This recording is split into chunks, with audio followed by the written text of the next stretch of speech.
Hello dear students, क्या हाल भाई सबके? बढ़िया एकदम। तो स्वागत है आप सबका फिजिक्स वाला के इस बेहतरीन मंच पर, एक ज़बरदस्त बैच में जिसका नाम है उपहार, जहाँ पे आप लोग प्रिपरेशन कर रहे हैं आपके बोर्ड एग्जाम की। ठीक है भाई। तो बच्चों, आज के जो लेक्चर है उसमें हम लोग जो पढ़ने वाले हैं वो एक चैप्टर का टॉपिक है ना, संधि ट्रांजिस्टर। वो हम लोग यहाँ पे डिस्कस करेंगे। संधि ट्रांजिस्टर ये इलेक्ट्रॉनिक पदार्थ एक चैप्टर है, लास्ट में आपका उसका एक टॉपिक है। ठीक है। तो ये जो टॉपिक था आपका इलेक्ट्रॉनिक पदार्थ है ना इसमें सेमीकंडक्टर के टाइप्स, ठीक है, अर्धचालक के प्रकार और डायोड वगैरह है ना, डायोड के जितने भी से डिवाइस बनते हैं, ये सब का एक लेक्चर है ना। उसकी लिंक आपके डिस्क्रिप्शन बॉक्स में आपको दी हुई है ना। वहाँ से आप उसको देख सकते हैं। क्यों? क्योंकि ये जो चैप्टर है ये मैंने बिहार बोर्ड में पढ़ाया था, और बिहार बोर्ड और यूपी बोर्ड दोनों का सिलेबस कैसा है, बिल्कुल सेम है इस चैप्टर का। ठीक है। तो आप ये जो चैप्टर है, ठीक है, इसके टॉपिक्स स्टार्टिंग वाले जैसे सेमीकंडक्टर के टाइप्स हो गए है ना, डिफरेंट डिवाइसेस हो गए, ठीक है, डायोड्स हो गए, है ना, ये आप वहाँ से देख सकते हैं। और एक लास्ट टॉपिक जो है ट्रांजिस्टर, उसको हम लोग यहाँ पे आज डिस्कस करें। ठीक है भाई। तो चलिए बढ़ते हैं हमारे आज के सेशन की तरफ।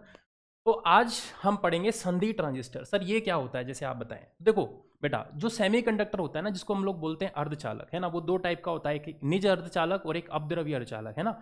एक प्योर या इंट्रेंसिक सेमीकंडक्टर और दूसरा इम्प्योर सेमीकंडक्टर या एक्सट्रेंसिक सेमीकंडक्टर। ठीक है। तो अर्धचालक सर कैसे बनता होगा, इसे आप समझें।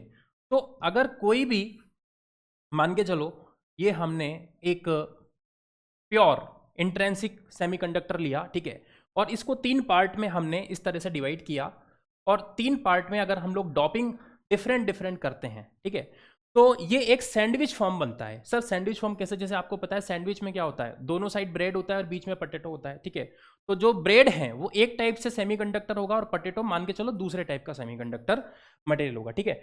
तो मान के चलो हमने ये वाले में, जैसे एक साइड ये है और एक साइड ये है ना, तो बाहर के दोनों पोर्शन को एक ही टाइप से अगर हम लोग डॉप करते हैं, जैसे मान के चलो इस साइड की डॉपिंग मैंने पी से कर दी और इस साइड की डॉपिंग मैंने पी से कर दी, और बीच वाला जस्ट अपोजिट होना चाहिए। ठीक है। तो इसकी डॉपिंग अगर हमने किससे कर दी है, एन की, तो ये हमारा बन जाएगा पीएनपी टाइप का सेमीकंडक्टर। ठीक है, सॉरी, ट्रांजिस्टर। इसी तरीके से अगर मैं यहाँ पे दोनों साइड को, इस साइड को अगर मैं एन से, बाहर वालों को एन से, और इसको अगर मैं पी से अगर डॉप कर देता हूं, तो ये बन जाएगा आपका फिर कौन सा बेटा, एनपीएन टाइप का ट्रांजिस्टर। आ रही बात समझ में? ठीक है। तो ट्रांजिस्टर कैसे बनाया जाता है, एक प्योर सेमीकंडक्टर मटेरियल लिया जाता है और उसके बाद में उसको डॉपिंग किया जाता है। ठीक है। मतलब इसके जो बाहर वाले जो साइड्स हैं, ठीक है, उनको एक टाइप के मटेरियल से डॉप करते हैं और बीच वाले को उसके जस्ट अपोजिट से। तो इस तरीके से हमारे पास में जो संधि ट्रांजिस्टर है वो दो टाइप के बनते हैं। ठीक है बेटा। एक जो होगा वो होगा आपका एनपीएन, और दूसरा जो होता है वो होता है पीएनपी। ठीक है। एक एनपीएन, दूसरा होता है पीएनपी। ठीक है। और ये जो डायोड है इसका, ये जो ट्रांजिस्टर है, सॉरी, इसका ये डायग्राम आपको दिया हुआ है। ठीक है।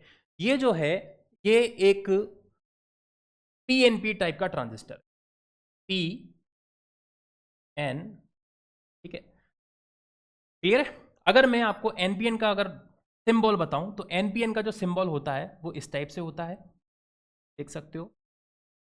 ये आपका एनपीएन टाइप का ट्रांजिस्टर होगा। सर इन दोनों में दिख तो एक जैसे ही रहे, अंतर क्या है? अंतर है इस एरो का। अगर ये एरो ऐसे बाहर की तरफ होता है, ठीक है, जैसे यहाँ पे एरो ये बेस पे अंदर की तरफ है, तो ये आपका पीएनपी ट्रांजिस्टर है, और बाहर की तरफ होगा तो ये क्या होगा, एनपीएन ट्रांजिस्टर। तो इट इज योर एनपीएन।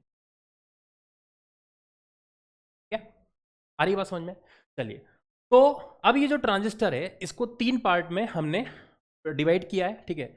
पहला पी टाइप, बीच वाला पार्ट है वो एन टाइप, और लास्ट वाला पार्ट है वो है पी टाइप। ठीक है। तो इन तीनों के नाम होते हैं, ये होता है आपका उत्सर्जक, ये वाला पोर्शन जो होता है, ठीक है, ये बीच वाला जो पोर्शन होता है ये होता है आधार, और ये होता है संग्राहक। ठीक है। इंग्लिश में इसको बोलते हैं एमीटर, इसको बोलते हैं बेस, और इसको बोलते हैं कलेक्टर। ठीक है। अब इन तीनों के बारे में हम लोग यहाँ पे देख लेते हैं। ठीक है। तो सबसे पहले हम लोग बात कर लेते हैं उत्सर्जक के बारे में। ठीक है। जिसको इंग्लिश में बोला जाता है एमीटर। ठीक है भाई। सर एमीटर, इसके क्या होता होगा तो देखो, जो डोपिंग लेवल होता है वो एमीटर का, मतलब उत्सर्जक का, इन दोनों के कंपैरेटिवली बहुत ज्यादा हाई रखा जाता है। ठीक है। तो सबसे पहला जो इसमें पॉइंट आएगा उत्सर्जक में, कि इसकी जो डोपिंग होती है वो उच्चतम होती है। ठीक है। तो हेविली डोप बोल सकते हो, या बोल सकते हो अधिकतम डॉपिंग, हैविली डॉप्ड। ठीक है, इसकी डॉपिंग जो रखी जाती है वो कैसी रखी जाती है, सबसे ज्यादा रखी जाती है, क्योंकि इसी का काम है चार्ज कैरियर्स को बेस और कलेक्टर तक भेजने का। ठीक है, आधार और संग्राहक तक जो चार्ज कैरियर्स हैं, है ना, जो आवेशवाहक हैं, उन्हें भेजने का काम मेनली किसका है, इसका उत्सर्जक का। इसलिए इसकी डॉपिंग कैसी रखी जाती है, ज़्यादा रखी जाती है, क्योंकि जितनी ज़्यादा डॉपिंग होगी उतने ज़्यादा इसमें आवेशवाहक होंगे, तो सबसे ज़्यादा डॉपिंग रखी जाती है। ठीक है, इसका जो आकार होता है वो मध्यम होता है। ठीक है भाई, इसका जो आकार होता है वो मध्यम होता है। ठीक है, इसका आकार जो होता है वो कैसा होता है, मध्यम होता है। ठीक है, और तीसरा पार्ट क्या बोलेंगे कि बहुसंख्यक आवेशवाहक, मतलब मेजोरिटी चार्ज कैरियर्स को इंजेक्ट करने का काम होता है वो किसका होता है, इसका ही होता है। ठीक है, तो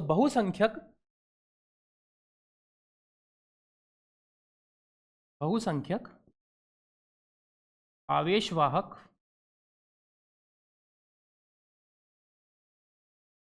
को बहुसंख्यक आवेशवाहक को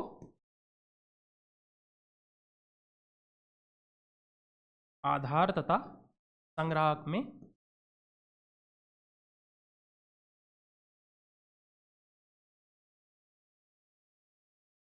इंजेक्ट करता है ना। क्या करता है बेटा, ये इंजेक्ट करता है, ये आपको ध्यान।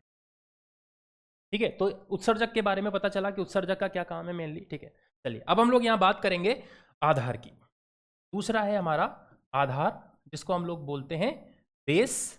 ठीक है, इसको इंग्लिश में बोला जाता है बेस। सर इसकी क्या क्वालिटीज होती हैं, इसकी प्रॉपर्टीज बताओ। तो पहली कि इसकी जो डोपिंग होती है वो बहुत न्यूनतम होती है, और इसका साइज जो होता है वो भी बहुत ही छोटा होता है। ठीक है, तो इसकी सबसे न्यूनतम डोपिंग होती है। ठीक है, तो न्यूनतम डोपिंग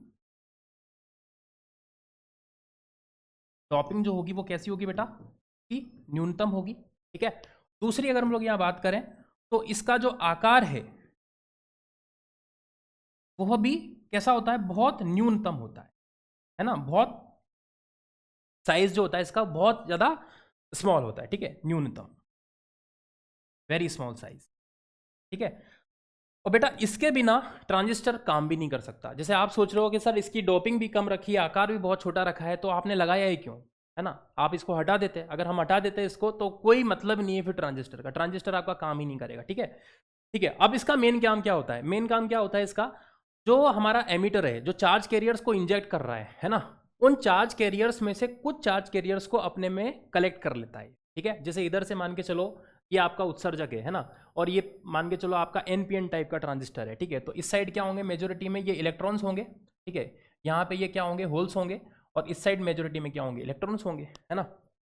चलो पीएनपी मान रखा है ना हमने, तो हम एक को पीएनपी में देखें तो ये साइड क्या होंगे, होल्स, इधर होंगे होल्स और इधर होंगे इलेक्ट्रॉन्स। ठीक है, तो इधर से होल्स जब इधर जाएंगे, इंजेक्ट होंगे, ठीक है, तो उसमें से कुछ होल्स को ये अपने में क्या कर लेगा, रिकम्बाइन कर लेगा, है ना, अपने इलेक्ट्रॉन्स के साथ में रिकम्बाइन कर लेगा। ठीक है, तो 2 से 5%, 2 to 5% बहुसंख्यक आवेशवाहक को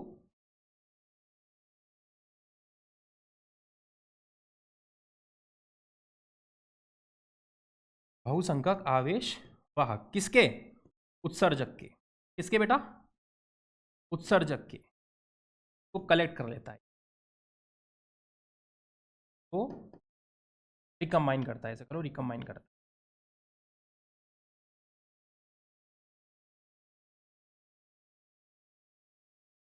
ठीक है, तो ये मेनली इसका काम होता है। ठीक है, चलिए अब बात करते हैं थर्ड टाइप, दैट इज संग्राहक। ठीक है, तो संग्राहक के बारे में बात कर लेते हैं कि सर संग्राहक का क्या काम है।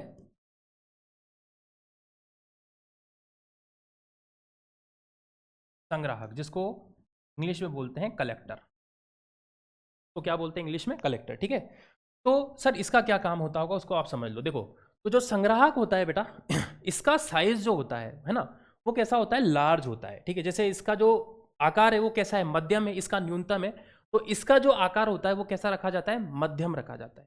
ठीक है, सॉरी, इसका जो आकार रखा जाता है वो सबसे ज्यादा अधिकतम रखा जाता है। ठीक है, सर ऐसा क्यों, क्योंकि जो चार्ज कैरियर्स इधर से आ रहे हैं, है ना, मान के चलो इधर से 100 चार्ज कैरियर्स इंजेक्ट हुए, तो उसमें से 2 चार्ज कैरियर्स किस में रिकम्बाइन हो गए, बेस में, बाकी बचे 98 तो किधर जाएंगे, इधर जाएंगे ना। और जब वो इसमें संग्राहक में जाते हैं तो उनकी स्पीड कैसी होती है, सबसे ज़्यादा होती है। स्पीड ज़्यादा होगी तो वो इस साइड में क्या करेंगे, दूसरे चार्ज कैरियर्स के साथ में कोलाइड करेंगे, और कोलिजन होने की वजह से वहाँ पर क्या होगा, हीट डेवलप होगी, है ना। तो वो हीट को रीडिस्ट्रीब्यूट करने के लिए इसका साइज जो है वो सबसे ज़्यादा रखा जाता है, ठीक है। तो यहाँ पे इसका जो आकार है, सबसे पहले हम लोग यहाँ बात करें, इसका जो आकार है वो अधिकतम होता है। इसका आकार बेटा कैसा होता है, अधिकतम होता है। ये आपको बात ध्यान रखनी है, ठीक है। दूसरी इंपॉर्टेंट बात कि इसकी सर डॉपिंग कैसी रखी जाती है, तो डॉपिंग जो है वो बेस से तो ज़्यादा होती है, और कलेक्टर की डॉपिंग जो है वो बेस से तो कैसी होती है, ज़्यादा, और एमिटर से कैसी होती है, कम होती है ना। तो उत्सर्जक से, और उत्सर्जक से कम, और आधार से ज़्यादा होती है, ठीक है। तो इसकी डॉपिंग मध्यम रहती है ना, तो मध्यम डोपिंग रहती है, मध्यम डॉपिंग रहती है। आई बात समझ में, ठीक है। चलिए इसके बाद हम लोग थर्ड पॉइंट की बात करें, तो क्या करता है ये जितने भी चार्ज कैरियर्स हैं उसमें से 2 से 5% इसमें रिकम्बाइन हो गए, बाकी सब चार्ज कैरियर्स को क्या करता है, कलेक्ट करने का काम करता है, ठीक है ना। तो ये इसको हम लोग लिख सकते हैं, ये ज़्यादा से ज़्यादा, है ना, most of the charge carriers को ये क्या करता है, कलेक्ट करने का काम करता है, ठीक है ना। तो ये संग्रह करता है 95 से 98%, 95 से 98% बहुसंख्यक आवेशवाहक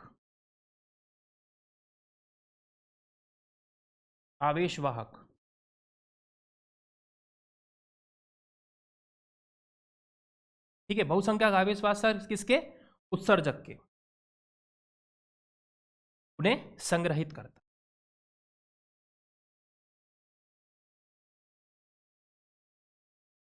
उन्हें संग्रहित करने का ये काम करता है, ठीक है। आ रही समझ में बात। चलिए, तो ये सब चीज़ मैंने आपको बताई कि भाई पूरा ट्रांजिस्टर जो होता है ना, उसका स्ट्रक्चर कैसा होता है। तो उसमें आपका एक उत्सर्जक होगा, आधार होगा, और संग्राहक होगा, ठीक है। जब भी हम लोग इसको बाहर से बैटरी से कनेक्ट करेंगे तो उत्सर्जक चार्ज कैरियर्स को क्या करेगा, इंजेक्ट करेगा, ठीक है। इन दोनों में जो है मेजोरिटी चार्ज कैरियर्स होते हैं, ठीक है। इसमें उत्सर्जक में और संग्राहक में वो मेजोरिटी वाले कैरियर्स होते हैं, जैसे पीएनपी, है ना, और यहाँ पे एन के अंदर जो चार्ज कैरियर्स रहेंगे, ठीक है, उनका अमाउंट जो रहेगा, है ना, इसकी डॉपिंग सबसे कम है, तो इन दोनों के कंपेरेटिवली यहाँ पे चार्ज कैरियर्स भी कैसे रहेंगे, सबसे कम रहेंगे, ठीक है। अब बेटा जरा देखो, इसमें एक चीज़ और देख लो आप, यहाँ पे ये 2 जंक्शन बन जाते हैं। जैसे हमें पता है कि अगर कोई भी सेमीकंडक्टर अगर है, ठीक है, जैसे मान के चलो ये इंट्रिंसिक सेमीकंडक्टर को इस साइड P और इस साइड N से आपने जोड़ दिया, तो यहाँ पे एक जंक्शन बन जाता है। क्या बन जाता है, एक जंक्शन, इसी को बोलते हैं हम लोग जंक्शन डायोड, ठीक है। तो उसी तरीके से आप ट्रांजिस्टर में देखोगे तो देयर आर 2 जंक्शन, ठीक है। यहाँ पे 2 संधियां होती है, ठीक है। एक जो संधि होती है यहाँ पे इस ये वाली, इसको हम लोग नाम देते हैं JE का, ठीक है। और जो दूसरी संधि होती है उसको नाम देते हैं हम यहाँ पे JC का। देख सकते हो ना, यहाँ पे P और N का मिलन कहाँ पे हो रहा है, यहाँ पे हो रहा है, ठीक है। तो यहाँ पर JE संधि, ठीक है, जंक्शन एमीटर, ठीक है, जो JE हो जाएगा, ठीक है ना। और एक जंक्शन ये बन गया, यहाँ पे N और P ये दोनों भी यहाँ पे कंबाइन हो रहे, तो एक जंक्शन अपना यहाँ पे बनता है, ठीक है ना। तो सर JE को क्या बोला जाता है, ठीक है, तो इधर साइड में हम लोग लिख लेंगे, JE जो होती है ना, इसको कौन सी संधि बोलते हैं, ठीक है। तो इसको बोलते हैं हम लोग एमीटर बेस जंक्शन, ठीक है। क्या बोलते हैं, एमीटर बेस जंक्शन, इंग्लिश में बोलते हैं एमीटर बेस जंक्शन, तो हिंदी में क्या बोलेंगे, उत्सर्जक आधार संधि, ठीक है। तो ये हो जाती है आपकी उत्सर्जक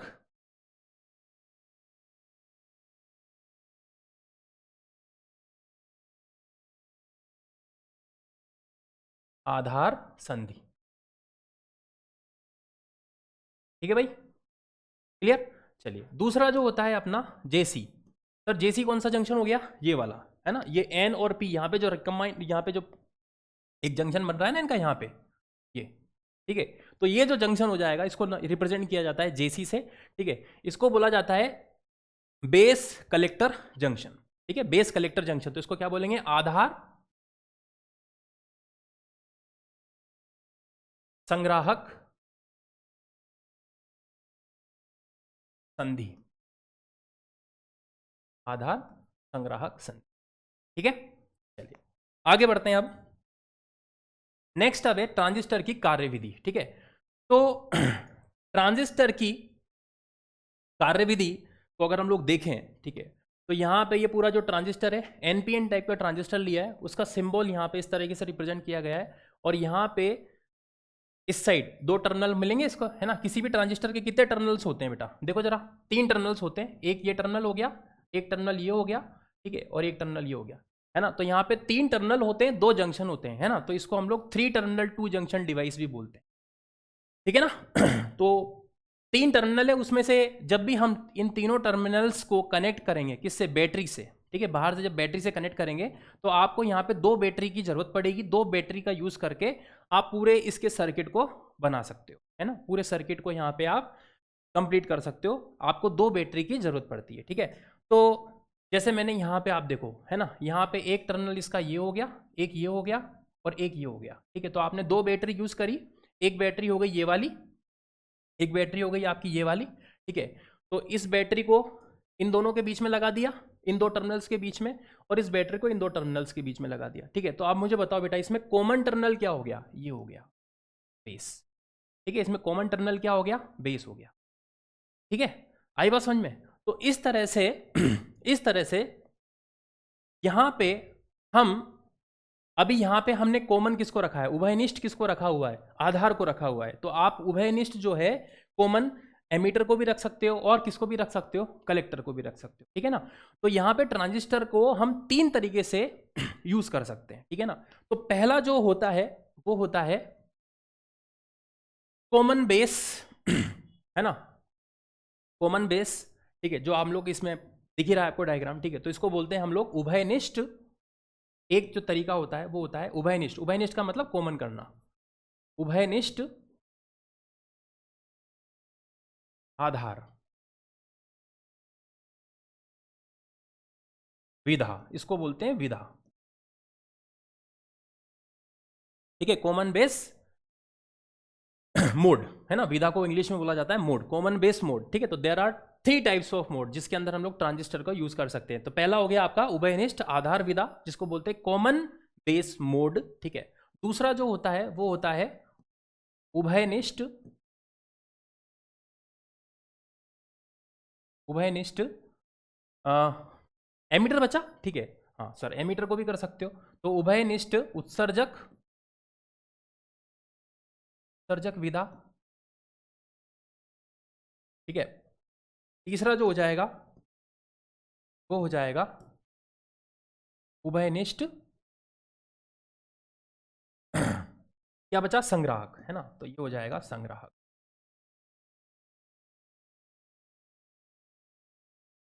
ठीक है। सर इनके सिंबॉलिकली भी आप बता दें जरा थोड़ा सा, है ना। तो देखो सिंबॉलिकली मैं इसको बता सकता हूँ आपको। जैसे उभयनिष्ठ आधार तो आपको दिख ही रहा है यहाँ पे इस तरह से, ठीक है। उभयनिष्ठ आधार ये आपको दिख ही रहा है इस तरह से, ये देखो, ठीक है बेटा।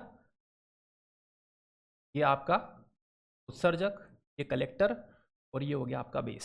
सर उभयनिष्ठ आधार विधा में क्या रहेगा, उभयनिष्ठ आधार विधा में ऐसा रहेगा, ये देखो,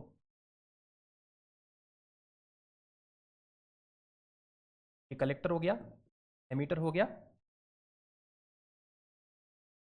ये बेस हो गया, ठीक है। यहाँ पे ये कॉमन हो जाएगा। तो जो कॉमन हो रहा है ना उसको हम लोग यहाँ पे काम करते हैं, अर्थिंग कर देते हैं। मैंने अर्थिंग कर दिया यहाँ पे, तो जिसकी मैंने अर्थिंग कर दी यहाँ पे, ठीक, वो आपका कॉमन हो गया। तो यहाँ पे इसकी अर्थिंग कर दी तो कॉमन हो गया, यहाँ पे इसकी अर्थिंग कर दी तो ये कॉमन हो गया, ठीक है।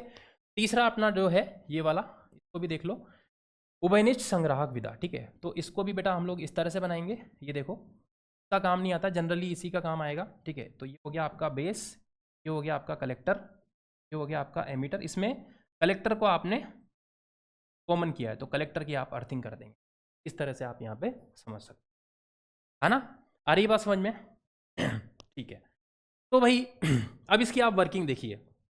इसकी वर्किंग सबसे पहले हम लोग जो समझ रहे हैं वो किसमें समझ रहे हैं, उभयनिष्ठ आधार विधा में। मैं इसकी वर्किंग आपको समझा रहा हूँ, ठीक है। ये ट्रांजिस्टर है आपका एनपीएन टाइप का, ठीक है। तो हमने क्या किया, ये जो जंक्शन है जेई जंक्शन, ठीक है, और ये जो जंक्शन है जेसी जंक्शन, है ना। हमें पता है कि कोई भी जो डायोड होता है, जैसे कोई डायोड हो गया तो डायोड में क्या होता है, पी और एन। तो यहाँ पे एक जंक्शन बन गया और इस जंक्शन के अक्रॉस हम लोग क्या लगा सकते हैं, एक बैटरी लगा सकते हैं, है ना। अग्र बायस में भी लगा सकते हैं, पश्चिम बायस में भी लगा सकते हैं, फॉरवर्ड बायस में भी यूज़ कर सकते हैं और रिवर्स बायस में यूज़ सकते हैं। अगर हम यहाँ पे पॉजिटिव, यहाँ नेगेटिव रखते हैं, मतलब यहाँ पे हाई पोटेंशियल, यहाँ लोअर पोटेंशियल रखते हैं, तो ये अग्र बायस होता है। अगर यहाँ पे माइनस और यहाँ प्लस, मतलब यहाँ पे पी पर हम लोग निम्न वोल्टता, इस पर उच्च वोल्टता रखते हैं, तो ये कैसा हो जाएगा, पश्च बायस हो जाएगा, ठीक है ना। तो इसी तरीके से हमने यहाँ पे दो जंक्शन है, जेई और जेसी, है ना। तो जेई जंक्शन के अक्रॉस हमने बैटरी लगा दी और जेसी जंक्शन के अक्रॉस हमने यहाँ पे बैटरी लगा दी, ठीक है। तो बेटा यहाँ पे देखो यहाँ पे एन पर हमने कैसा साइन रखा है, माइनस, ठीक है। बैटरी को हमने किस तरह से लगाया है कि एन जो टर्मिनल है उस पर बैटरी की निम्न वोल्टता रहेगी, ठीक है, और यहाँ पर इस साइड प्लस है, ठीक है। अब देखो ये तो कॉमन हो गया, तो आप इसी से पहचानो, ठीक है, आप इसी से पहचानो, है ना।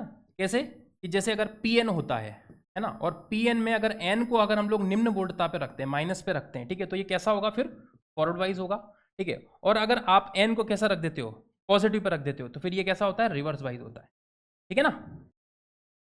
आ रही ना बात समझ में। तो इसी तरीके से हमने यहाँ पे क्या किया, ये जो जंक्शन था जेई जंक्शन, इसके अक्रॉस एक वोल्टेज लगाया, जेसी जंक्शन के अक्रॉस एक वोल्टेज लगाया, ठीक है। तो यहाँ पे जेई जंक्शन जो है ना, उस पर यहाँ पे जो एन टर्मिनल है उस पर कैसा साइन मिल रहा है, इसको नेगेटिव, ठीक है। और यहाँ पे एन पर इसको कैसा साइन मिल रहा है, पॉजिटिव, ठीक है। तो यहाँ पे जेई जंक्शन कैसा होगा, फॉरवर्ड वाइज होगा, है ना, अग्र बायस होगा, और जेसी जंक्शन कैसा होगा, पश्च बायस होगा, रिवर्स वाइज होगा, ठीक है। ये जो आप लेक्चर इसके पहले जो डिस्क्रिप्शन वो उसमें लिंक दे रखे ना, उसमें जो लेक्चर देखोगे ना, इसमें आपको अच्छे से समझ में आ जाएगा कि अग्र बायस क्या होता है, पश्च बायस क्या होता है, ठीक है। तो ये जो चीज अपनी हो रही है यहाँ पे, ठीक है। अब देखो अग्र बायस में क्या होता है, मतलब फॉरवर्ड वाइज में क्या होता है। फॉरवर्ड वाइज में चार्ज कैरियर्स ये जो मेजोरिटी चार्ज कैरियर्स हैं यहाँ पे एन टाइप में, वो क्या होंगे, यहाँ पे इलेक्ट्रॉन्स होंगे बेटा, ठीक है। तो देखो इधर से इलेक्ट्रॉन्स इधर मूव कर रहे हैं, ठीक है। तो यहाँ पे जब ये इलेक्ट्रॉन्स इस साइड राइट डायरेक्शन में मूव करेंगे, ठीक है, तो इलेक्ट्रॉन्स का जो मोशन है वो इधर होगा, ठीक है। तो सोचो यहाँ पे 100 इलेक्ट्रॉन्स इससे पास गए, कितने इलेक्ट्रॉन्स गए यहाँ पे, 100 इलेक्ट्रॉन्स यहाँ से इंजेक्ट हुए। तो 100 इलेक्ट्रॉन्स में से 2 इलेक्ट्रॉन्स या 5 इलेक्ट्रॉन्स, कितने इलेक्ट्रॉन्स बेटा, 2 इलेक्ट्रॉन्स, 2 इलेक्ट्रॉन्स जो है वो किस में रिकम्बाइन हो गए, यहाँ पे ऐसे 2 इलेक्ट्रॉन्स, लगभग 2 इलेक्ट्रॉन्स किस में रिकम्बाइन हो गए, बेस में रिकम्बाइन हो गए। बाकी बचे हुए 98 जो है वो किधर चले गए, इस साइड चले गए, ठीक है। तो जैसे ही 2 इलेक्ट्रॉन इसमें रिकम्बाइन होने के बाद 98 इस जंक्शन पर पहुंचते हैं, तो इस जंक्शन पर इसकी वजह से ये जो होता है ये रिवर्स वाइज होता है। तो यहाँ पर एक बहुत ज़्यादा हायर इलेक्ट्रिक फील्ड डेवलप हो जाती है यहाँ पे अंदर की तरफ, इस डायरेक्शन में एक रिवर्स डायरेक्शन में बहुत ज़्यादा हाई इलेक्ट्रिक फील्ड डेवलप हो जाती है। और ये इलेक्ट्रिक फील्ड जैसे ही चार्ज कैरियर्स इस साइड क्रॉस करते हैं, 98 चार्ज कैरियर्स जैसे जेसी जंक्शन को क्रॉस करते हैं, वैसे ही इस इलेक्ट्रिक फील्ड के इफेक्ट से तेजी से इधर बढ़ते हैं, ठीक है। तो इनमें रफ्तार बहुत ज़्यादा हो जाती है, ठीक है। तो रफ्तार ज़्यादा हो जाएगी तो कोलिजन होगा, कोलिजन होगा तो हीट डेवलप होगी, हीट डेवलप होगी, ठीक है। तो ये हमारा बर्न हो सकता है, इसलिए हम इसका साइज जो रखते हैं कलेक्टर का वो कैसा रखते हैं, ज़्यादा रखते हैं, ताकि जो हीट डेवलप हो वो क्या हो जाए, डिस्ट्रीब्यूट हो जाए, ठीक है ना। जैसे एक छोटे से कमरे के अंदर आप यहाँ पे 100 स्टूडेंट्स को बिठा दो तो सफोकेशन ज़्यादा हो जाएगा। अगर वहीं 100 स्टूडेंट्स को एक बड़ा कमरा दे दोगे, ठीक है, तो वो सफोकेशन थोड़ा कम हो जाएगा ना, ठीक है। तो उसी तरीके से जो हीट डेवलप होती है उसका क्या हो जाता है, डिस्ट्रीब्यूशन हो जाता है, इसलिए इसका साइज भी कैसा रखा जाता है, बहुत ज़्यादा रखा जाता है, ठीक है। तो ये बात होती है। तो बेटा जरा देखो यहाँ से इधर से इलेक्ट्रॉन गए, ठीक है, तो इसमें इलेक्ट्रॉन्स इस डायरेक्शन में फ्लो कर रहे हैं, इस डायरेक्शन में इलेक्ट्रॉन इंजेक्ट हो रहे हैं, तो इलेक्ट्रॉन इस डायरेक्शन में फ्लो हो रहे हैं, उसकी वजह से यहाँ पर जिस डायरेक्शन में हमें पता है नेगेटिव चार्ज कैरियर इलेक्ट्रॉन जिस डायरेक्शन में मूव करेगा उसके अपोजिट डायरेक्शन में करंट होती है, ये आपको जानते ही हो, ठीक है। तो इलेक्ट्रॉन्स का फ्लो इधर हो रहा है, तो इलेक्ट्रॉन के फ्लो की वजह से जो करंट होगी, ठीक है, वो इस डायरेक्शन में होगी, इसीलिए इस डायरेक्शन में जो करंट फ्लो होती है ये एमीटर पे, ठीक है, उसको आई से रिप्रेजेंट किया जाता है, जिसको बोलते हैं एमीटर करंट, उत्सर्जक धारा, ठीक है। क्या बोलते हैं इसको, उत्सर्जक धारा, ठीक है। अब इसी तरीके से जब 100 इलेक्ट्रॉन्स इधर गए उसमें से 2 इलेक्ट्रॉन्स, है ना, ये मैं एग्जांपल बता रहा हूं आपको ऐसा, ठीक है। तो 2 इलेक्ट्रॉन्स मान के चलो किसके साथ रिकम्बाइन हो गए, पी जो बेस है, बेस में मेजोरिटी में क्या है, होल्स है, ठीक है। अब आपको पता है इलेक्ट्रॉन जब होल्स की तरफ पहुंचता है, ठीक है, तो इलेक्ट्रॉन्स और होल्स का आपस में क्या हो जाता है, रिकम्बाइन हो जाते हैं, है ना, इनका रिकॉम्बिनेशन हो जाता है, ठीक है। तो 2 इलेक्ट्रॉन्स जो इधर गए वो यहाँ पर इनको क्या मिल गया, होल मिल गया, तो होल में क्या हो जाएंगे, रिकम्बाइन हो जाएंगे, ठीक है। तो इलेक्ट्रॉन्स के इधर मोशन हो रहा है, ठीक है, तो इलेक्ट्रॉन्स आधार में किधर फ्लो कर रहे हैं, इधर नीचे की तरफ, ठीक है। तो इसकी वजह से जो करंट एग्जिस्ट करती है वो बोलते हैं उसको हम लोग आईवी करंट, है ना। तो बेस में इलेक्ट्रॉन्स के रिकम्बाइन होने की वजह से होल के साथ जो करंट हमें मिलेगी वो क्या मिलेगी, आधार धारा, जिसको बोलते हैं बेस करंट, ठीक है। अब बचे हुए 98% है ना, या 98, यहाँ पे हमने 100 माने तो 98 इलेक्ट्रॉन्स अब यहाँ पे इस जंक्शन को क्रॉस करके जैसे इधर आगे बढ़ेंगे, ठीक है, तो यहाँ पर इलेक्ट्रॉन्स किधर बढ़ रहे हैं बेटा, आगे की तरफ बढ़ रहे हैं, ठीक है, तो इलेक्ट्रॉन्स इधर बढ़ रहे हैं, तो इलेक्ट्रॉन्स इधर बढ़ रहे हैं, इधर फ्लो कर रहे हैं, तो उसकी वजह से जो करंट फ्लो करेगी, ठीक है, वो कौन सी करंट हो जाएगी, आईसी, ठीक है। आप जरा देख सकते हो यहाँ पे इलेक्ट्रॉन्स का फ्लो किधर हो रहा है बेटा, इधर हो रहा है, तो डेफिनेटली करंट किधर होगी हमारी, इधर होगी, तो this is your IC current, ठीक है ना। बेस में इलेक्ट्रॉन्स का फ्लो किधर हो रहा है, बेस में इलेक्ट्रॉन्स इधर फ्लो हो रहे हैं, तो उसकी वजह से करंट कहाँ होगी, ऊपर होगी, ठीक है। तो अगर हम लोग यहाँ पे देखें तो ये वाली जो करंट है ये कौन सी करंट है, आईई मतलब उत्सर्जक करंट, आईवी कौन सी करंट है, आधार करंट है ना, आधार धारा, और आईसी कौन सी करंट है, कलेक्टर करंट या संग्राहक धारा, ठीक है। तो क्या हमें ये देख सकते हैं यहाँ पे कि इधर से कौन सी करंट जा रही है, आईबी, इधर से कौन सी करंट जा रही है, आईसी, तो आईबी और आईसी दोनों एक साथ कंबाइन होकर के इधर आ रही है, दैट इज कॉल्ड आईई, ठीक है। तो यहां पे आईई बराबर क्या लिख सकते हो कि भाई जो आईई उत्सर्जक धारा जो बनेगी, ठीक है, वो किसकी वजह से बनेगी, इन दोनों के कंबाइन होने की वजह से, आईसी प्लस आईबी, इन दोनों के समेशन की वजह से जो अपने को रिजल्ट मिलेगा दैट इज कॉल्ड आईई, ठीक है। तो हम देख सकते हैं कि आईबी और आईसी दोनों एक साथ इस जंक्शन पर यहां पे मिल रही हैं, ठीक है बेटा। आप इसको ऐसे समझो, इधर से नीचे से आई क्या, आईबी, इधर से क्या आई, सोचो आईसी, और दोनों मिलकर के इधर क्या हो गई, आई। तो यहां पे हम लोग जंक्शन लो लगा सकते हैं, ठीक है, किरचॉफ जंक्शन लो, कि आने वाली करंट का समेशन वहां से जाने वाली करंट के बराबर हो जाएगा, तो आई बराबर क्या हो जाएगा, आईसी प्लस आईबी, ठीक है। आ रही ना बात समझ में। तो यहां पे आईई जो होता है, ठीक है, आईई उसको बोलते हैं हम लोग उत्सर्जक धारा, ठीक है। आईसी जो होता है उसको बोलते हैं हम लोग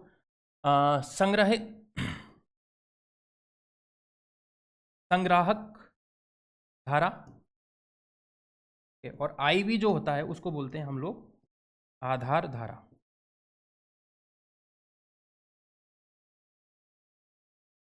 ठीक है भाई, कोई दिक्कत नहीं।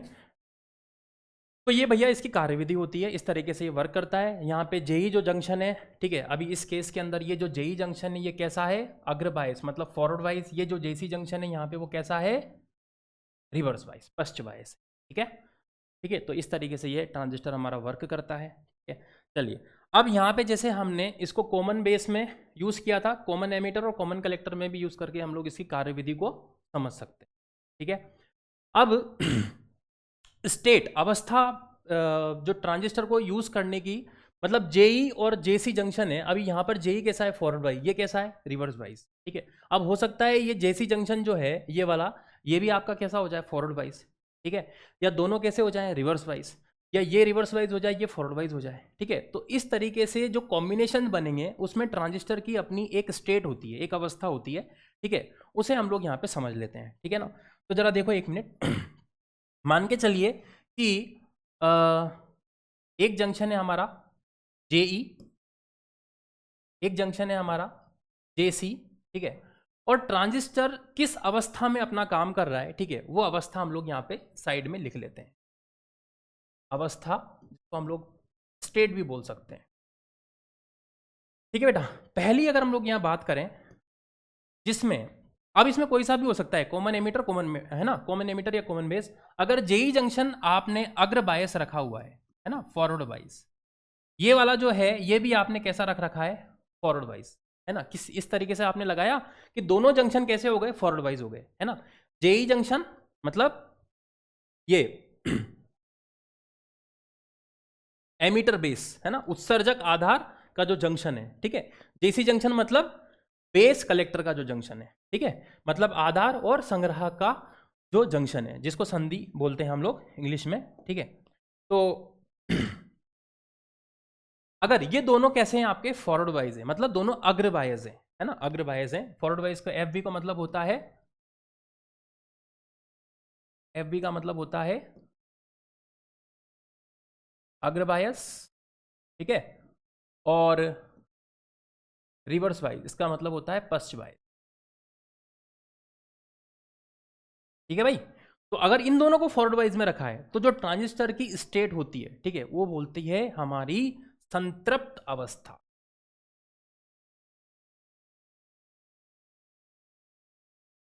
कौन सी अवस्था होती है बेटा? संतृप्त अवस्था।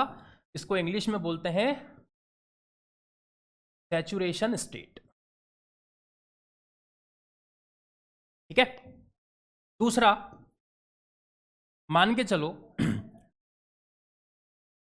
अगर इसको फॉरवर्ड वाइज रखा जाए, इसको रिवर्स वाइज, जो हमने पहले पढ़ा ये वाला, इसमें यही था, जेई कैसा था फॉरवर्ड वाइज, ये कैसा था रिवर्स वाइज। ठीक है, तो सर ये कौन सी अवस्था है इसकी? ये जो अवस्था हो जाएगी, ये अवस्था कहलाती है आपकी सक्रिय अवस्था।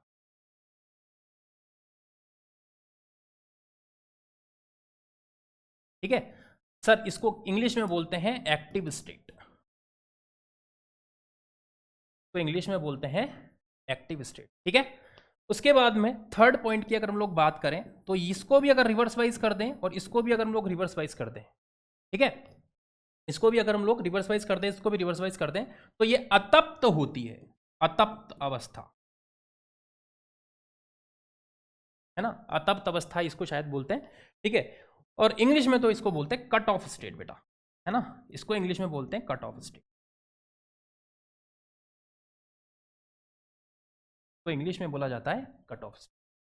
ठीक है, एक और अपनी होती है जिसमें इसको रिवर्स वाइज कर सकते हो, इसको क्या कर सकते हो, फॉरवर्ड वाइज। जैसे अगर मान के चलो ये रिवर्स वाइज हो जाएगा और अगर ये फॉरवर्ड वाइज हो जाएगा, ठीक है, तो इसको हम लोग बोलते हैं रिवर्स एक्टिव स्टेट, है ना। रिवर्स एक्टिव स्टेट मतलब पश्च सक्रिय अवस्था, पश्च सक्रिय अवस्था।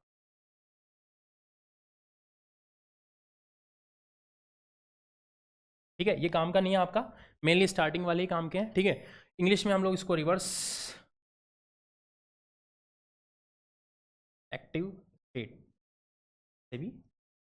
ठीक है, आ रही बात समझ में? तो ये चीज़ आपको ध्यान रखनी है। सर ये क्यों पढ़ा रहे हो? इसलिए पढ़ा रहा हूँ मैं, क्योंकि आगे हम लोग ट्रांजिस्टर का यूज़ करने वाले हैं, एक तरीके से एम्पलीफायर की तरह और दूसरा एक स्विच की तरह। ठीक है, तो ये दोनों स्टेट, इन दोनों स्टेट में, है ना, सैचुरेशन और कट ऑफ स्टेट, इन दोनों स्टेट में ट्रांजिस्टर स्विच की तरह यूज होता है। किसकी तरह यूज होता है बेटा? स्विच की तरह। इंग्लिश में लिख लो यार।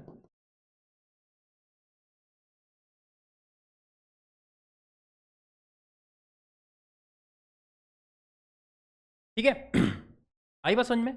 और सर ये जो स्टेट होती है एक्टिव स्टेट, इसमें ट्रांजिस्टर का यूज हम लोग एम्पलीफायर की तरह करते हैं, है ना। किसकी तरह करते हैं? एम्पलीफायर की तरह, है ना। यहां पे हम लोग पढ़ेंगे अभी आगे प्रवर्धक, ये जो पढ़ेंगे हम लोग एम्पलीफायर। ठीक है, इसमें हम लोग जो है उसका यूज करेंगे, है ना। तो इसको इंग्लिश में हम लोग, हिंदी में इसको बोलते हैं प्रवर्धक। एम्पलीफायर को हम लोग बोलते हैं हिंदी में प्रवर्धक। आई बात समझ में? चलो अब आगे बढ़ते हैं। ट्रांजिस्टर में धारा लाभ एवं उनमें संबंध। ठीक है भाई, धारा लाभ एवं उनमें संबंध। धारा लाभ को इंग्लिश में बोलते हैं हम लोग करंट गेन। धारा लाभ को इंग्लिश में क्या बोलते हैं? करंट गेन बोलते हैं। ठीक है, तो जैसे हमने ट्रांजिस्टर के मोड बताया आपको कि common base, common ammeter, common collector. ठीक है, तो इन तीनों में हम अलग अलग धारा लाभ निकालेंगे। ठीक है, तो सबसे पहले यहाँ पे जो धारा लाभ होता है, ठीक है, वो तीन तरीके से होता है। ठीक है, तो सबसे पहले हम लोग यहाँ बात करेंगे उभयनिष्ठ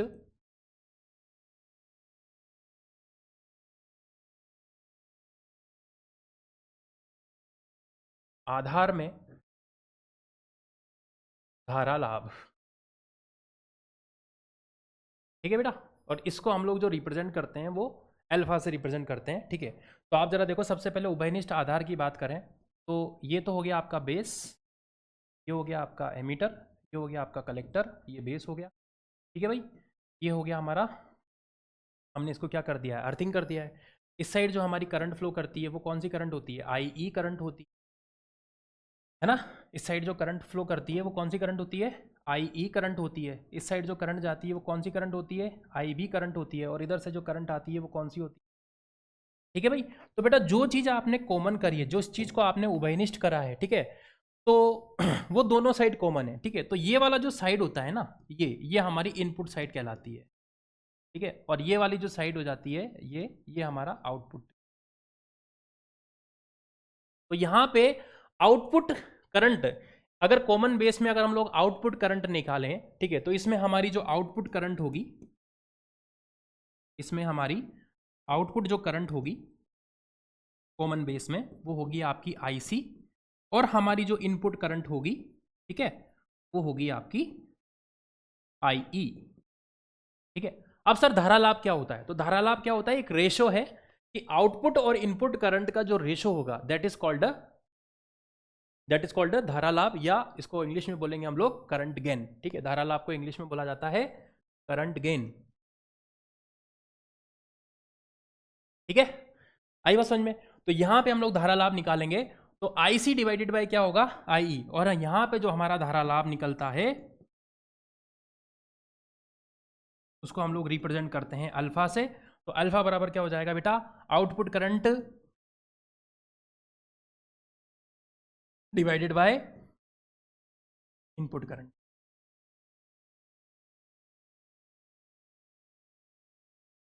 ठीक है, तो अल्फा बराबर जो हो जाएगा वो क्या हो जाएगा? आई सी डिवाइडेड बाय क्या हो जाएगा? आई। बेटा इसकी वैल्यू हमेशा अल्फा की वैल्यू 1 से कम आती है, क्योंकि हमें पता है कि आई सी जो होता है उसकी वैल्यू आई ई से कैसी होती है? कम होती है, और इसीलिए हमारा अल्फा की वैल्यू जो होगी वो 1 से कम आती है। ठीक है, आई बात समझ में? चले नेक्स्ट अब लोग यहाँ बात करेंगे अब सेकंड पॉइंट।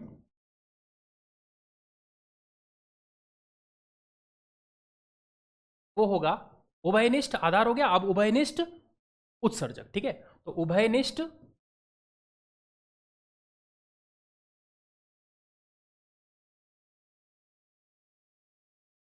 उभयनिष्ठ उत्सर्जक। ठीक है, उभयनिष्ठ उत्सर्जक।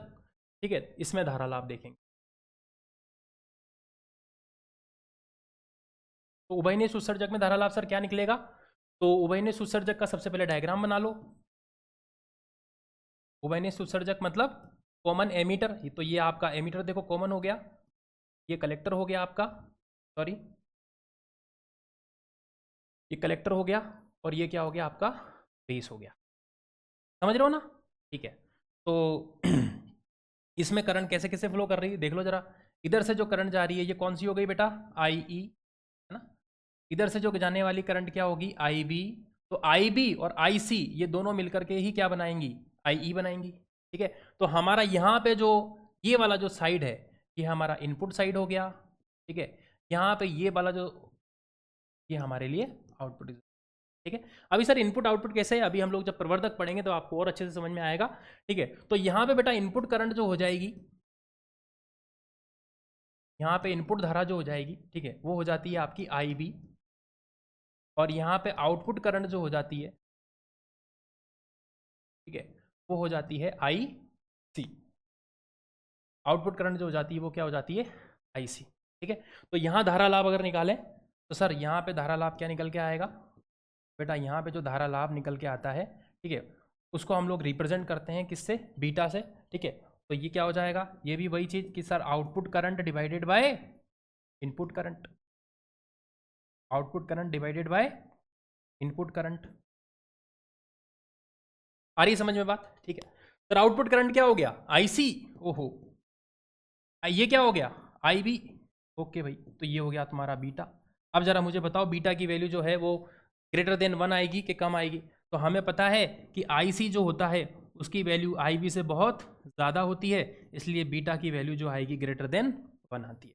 यहाँ पे आई सी की वैल्यू है ना, उसका रीज़न क्या होएगा? यहाँ पे का रीज़न ये होगा क्योंकि आई सी की वैल्यू जो होती है वो आई ई से कैसी होती है? कम होती है, इसलिए हमारा अल्फा की वैल्यू 1 से,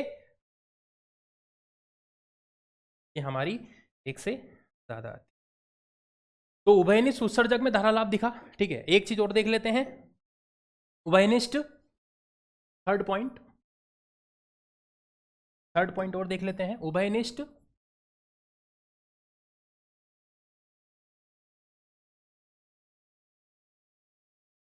संग्राहक में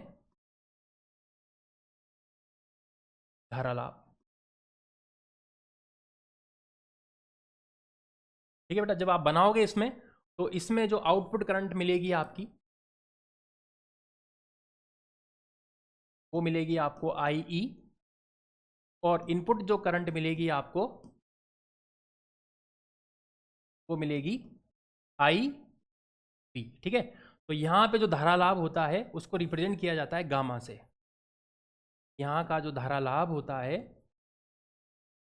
उसको रिप्रेजेंट किया जाता है गामा से, और गामा बराबर क्या हो जाएगा, output current divided by input current. ठीक है, ये आई पी ओ पी का मतलब समझ जाओगे ना, I slash P I O P वो नहीं है, ये आई स्लेश पी का मतलब इनपुट का मतलब आउटपुट। ठीक है, ठीक है, तो देखो ये क्या हो जाएगा आई ई, और ये क्या हो जाएगा,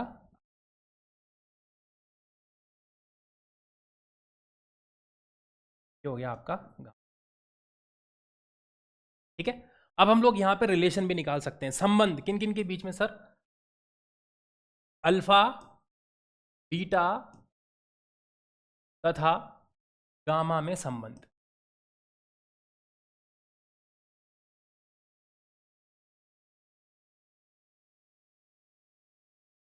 इन तीनों में हम लोग संबंध भी निकाल सकते हैं, है ना।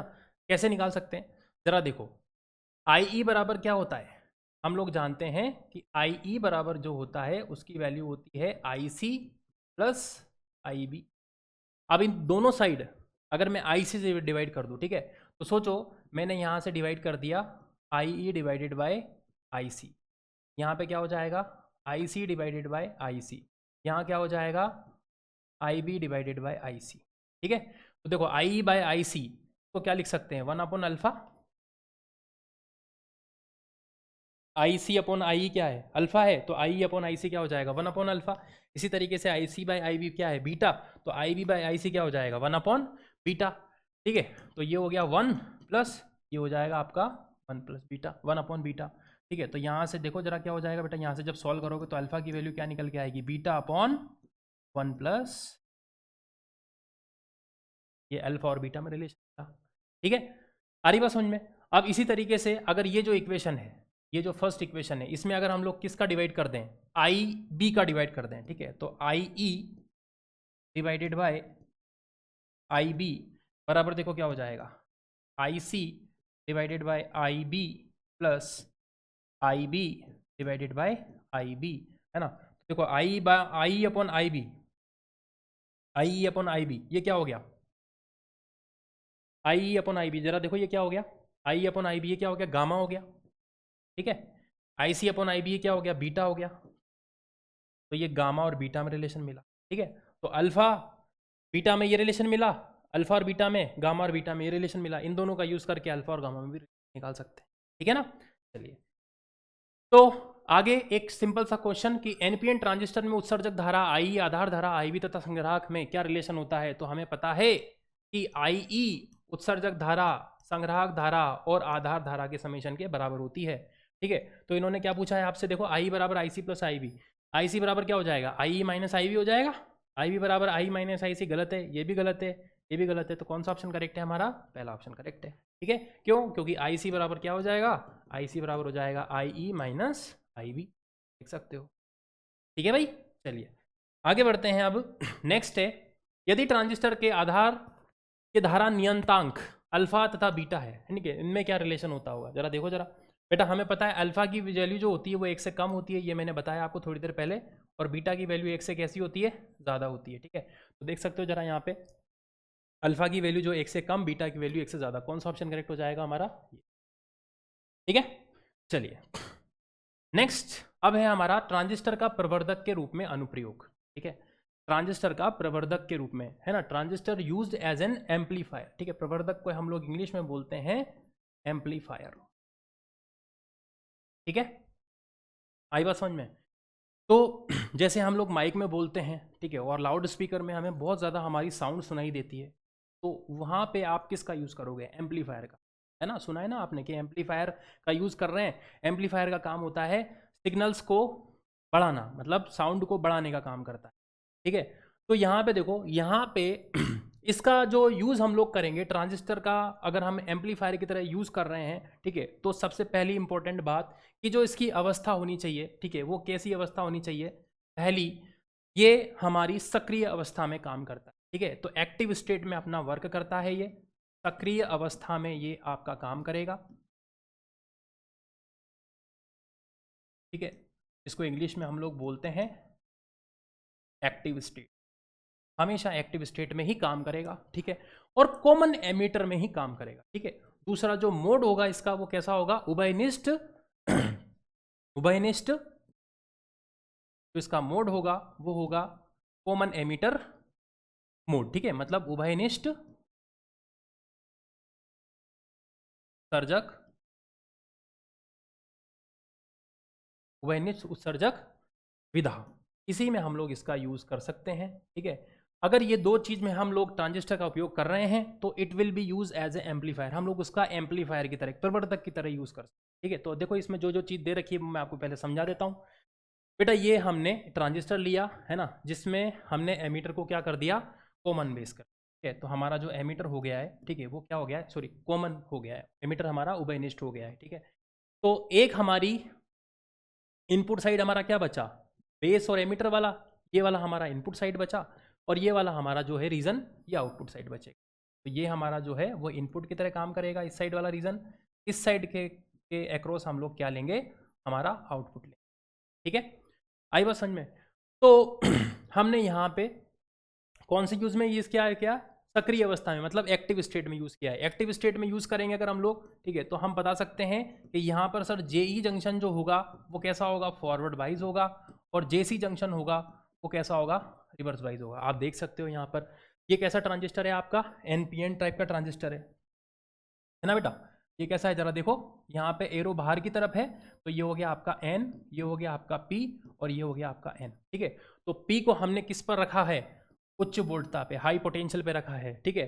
तो ये वाला जो जंक्शन हो गया हमारा ये फॉरवर्ड वाइज हो गया जेई जंक्शन, और जेसी जंक्शन की अगर हम लोग यहाँ बात करें, ठीक है, तो यहाँ पर ये वाला जो एन टर्मिनल है ना, यहाँ देखो ये किस पर रखा हुआ है, उच्च वोल्टता पॉजिटिव पर। एन टर्मिनल को अगर आपने पॉजिटिव पर रखा हुआ है तो डेफिनेटली रिवर्स वाइज हो जाता है, ठीक है। तो जेसी जंक्शन हमारा क्या हो चुका है, रिवर्स वाइज, तो हमें सक्रिय अवस्था मिल गई है ना।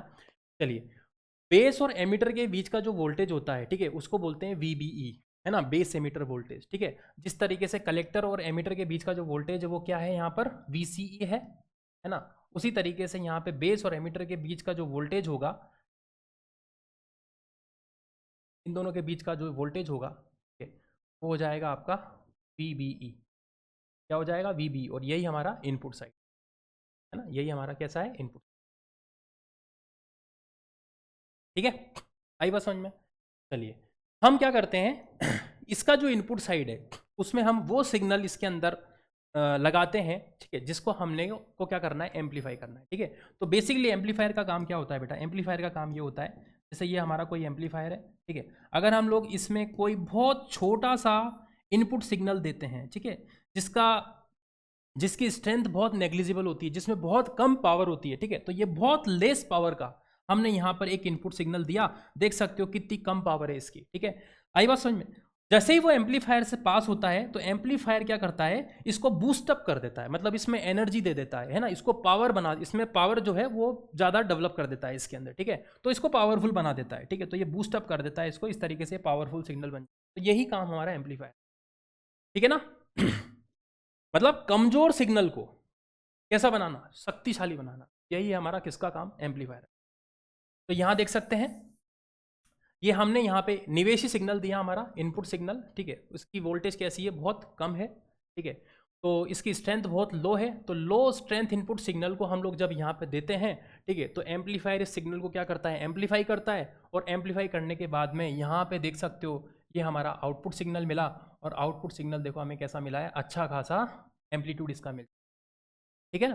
तो यहाँ पे देखो इसके एम्पलीट्यूड को और इसके एम्पलीट्यूड को कंपेयर करके देखो, इसका एम्पलीट्यूड और इसके एम्पलीट्यूड में काफ़ी डिफरेंस है, इसका एम्पलीट्यूड ज़्यादा है, इसका कम है, इसका मतलब सिग्नल स्ट्रेंथफुल बन चुका है। तो लो स्ट्रेंथ सिग्नल को हाई स्ट्रेंथ सिग्नल में कन्वर्ट कर दिया, यही काम होता है एम्पलीफायर, ठीक है भाई, कोई दिक्कत नहीं। तो जरा देखो यहाँ पे अभी हम लोग यहाँ बात कर लेते हैं इनपुट साइड की, ठीक है। तो यहाँ पे हमारा क्या हो गया, तो जो प्लस माइनस यहाँ पे हमारा वी इनपुट सिग्नल, ठीक है। तो सबसे पहले हम लोग यहाँ पे इनपुट साइड बात करते हैं। तो इनपुट साइड हम लोग केवीएल अप्लाई करेंगे, किरचॉफ वोल्टेज लॉ हम लोग अप्लाई करेंगे, ठीक है। तो देखो जरा मैंने यहाँ से शुरुआत करी है, इधर से, इसमें एक पूरे लूप में हम लोग चलेंगे, ठीक है। तो अप्लाई यहाँ पे हम लोग किरचॉफ अप्लाई करेंगे, ठीक है। तो अप्लाई केवीएल, साइड में अप्लाई केवीएल, केवीएल अप्लाई करो सर। देखो क्या बन जाएगा बेटा, ये वीबी भी है ना, माइनस से प्लस की तरफ आए तो क्या बना, आपको मिला लो वोल्टेज से आप हाई पोटेंशियल पे आ रहे हो, लो पोटेंशियल से हाई पोटेंशियल पे आ रहे हो, तो हाई पोटेंशियल वाला हम लोग लेंगे तो माइनस से प्लस पे आ रहेंगे तो प्लस वीबी भी लेंगे, ठीक है। फिर इधर से इधर जाएंगे तो क्या हो गया, माइनस का वी आई, ठीक है। और यहाँ पे क्या मिला है आपको, इसके अक्रॉस क्या ड्रॉप हो गया, वी बी, ठीक है। तो माइनस का V B that is equal to 0, ठीक है। तो यहाँ से देख सकते हो आप वी बी भी बराबर जो हो जाएगा, ठीक है, उसकी वैल्यू क्या हो जाएगी, वी आई प्लस, ठीक है। अब यहाँ पे जो करंट फ्लो कर रही है वो कौन सी करंट फ्लो कर रही है बेटा, आई बी करंट फ्लो कर रही है, देख सकते हो ना। यहाँ पे हमारे जो करंट फ्लो कर रही है वो कौन सी करंट फ्लो कर रही है, आई बी करंट फ्लो कर रही है। और इस साइड जो हमारी करंट आ रही है वो कौन सी करंट आ रही है, आई सी करंट। यहाँ पे हमारी कलेक्टर करंट है, यहाँ पे कौन सी करंट है, बेस करंट, ठीक है। तो इनपुट करंट क्या हो गई हमारी, आई बी, और ये हमारी आउटपुट करंट क्या हो जाएगी, आई सी हो जाएगी, ठीक है। तो यहाँ पे इनपुट में हम लोग ये केवीएल लगा सकते हैं, इसी तरीके से हम लोग आउटपुट में अगर केवीएल लगाएंगे, ठीक है, तो आउटपुट साइड में अगर हम लोग यहाँ पे केवीएल लगाएंगे तो आउटपुट में हमारा जो केवीएल हो जाएगा वो क्या हो जाएगा, देखो करंट इधर से इधर जा रही है तो यहाँ पे प्लस आएगा, यहाँ पे माइनस आएगा, तो माइनस वीसीसी है ना, माइनस से सॉरी माइनस से प्लस गए तो plus V C C minus I C into R L है ना, and minus V C E, minus V C E that is equal, ठीक है। तो ये हमारा एक यहाँ पे ये मिला, ठीक है। एक तो आउटपुट तो ये हमारी केवीएल लगाया तो हमें एक इक्वेशन ये मिली, एक इक्वेशन ये मिली, ठीक है। अब जरा देखो इंपॉर्टेंट बात देखो जरा, यहाँ पे समझने वाली जो बात है मेन, कि जैसे जैसे इनपुट आपका वेरी करेगा उसके अकॉर्डिंग आपका आई बी करंट भी वेरी करेगा, ठीक है। जैसे जैसे अपना इनपुट वेरी करेगा, ठीक है, तो जैसे जैसे हमारा वी आई ये वेरी करेगा, ठीक है, उसी के अकॉर्डिंग हमारा जो इनपुट करंट है ना आई बी, वो भी उसी के अकॉर्डिंग क्या करेगा, वेरी करेगा। आ रही ना बात समझ में, ठीक है। तो वेरिएबल को मैं डेल्टा से रिप्रेजेंट कर देता हूँ, ठीक है। तो जरा देखो यहाँ पे कि जैसे अपना इनपुट सिग्नल में वेरिएशन आया डेल्टा वी आई, ठीक है, तो उसके करस्पॉन्डिंग हमारी जो इनपुट करंट है उसमें चेंज आएगा, ठीक है। तो इनपुट करंट में जो चेंज हुआ वो कितना हुआ, डेल्टा आई बी, है ना। और हमें ये चीज़ पता होती है कि आई सी बराबर जो होता है उसकी वैल्यू क्या होती है, beta times of I B, ये हम लोग पढ़ चुके हैं। तो ये डायरेक्ट इस रिलेशन से अगर हम लोग देखें तो आई बी में अगर चेंज हुआ तो आई बी किसको चेंज करेगा, आई सी करंट को, तो उसके करस्पॉन्डिंग हमारा जो चेंज मिलेगा वो क्या मिलेगा, डेल्टा आई सी मिलेगा, ठीक है ना। इसमें हमारा जो चेंज मिलेगा वो क्या मिलेगा, डेल्टा आई सी। तो इनपुट सिग्नल में जैसे ही आप वेरिएशन करोगे तो उसके करस्पॉन्डिंग इनपुट करंट में वेरिएशन होगा, और इनपुट करंट और आउटपुट करंट इस रिलेशन से डायरेक्टली कनेक्ट इस रिलेशन से डायरेक्टली एक दूसरे से रिलेटेड है, ठीक है। तो डायरेक्टली किसमें चेंज आएगा, आईसी में, according to this relation I B में जो चेंज होगा वो क्या हो जाएगा, डेल्टा आई, मतलब delta I C equal to क्या हो जाएगा, delta I C, directly delta I C equal to क्या हो जाएगा बेटा, देखो डेल्टा आई सी डायरेक्टली हो जाएगा beta times of delta I B. बोलो होगा कि नहीं होगा, बिल्कुल होगा, ठीक है ना, कोई दिक्कत नहीं। अब जरा देखो कि ये अपना इतना निकला है, ठीक है। अब इस साइड यहाँ पे ये क्या है हमारा, आर एल, आर एल मतलब ये आउटपुट वोल्टेज है, ठीक है। तो आउटपुट वोल्टेज में जो हमारा चेंज मिलेगा, change in output voltage,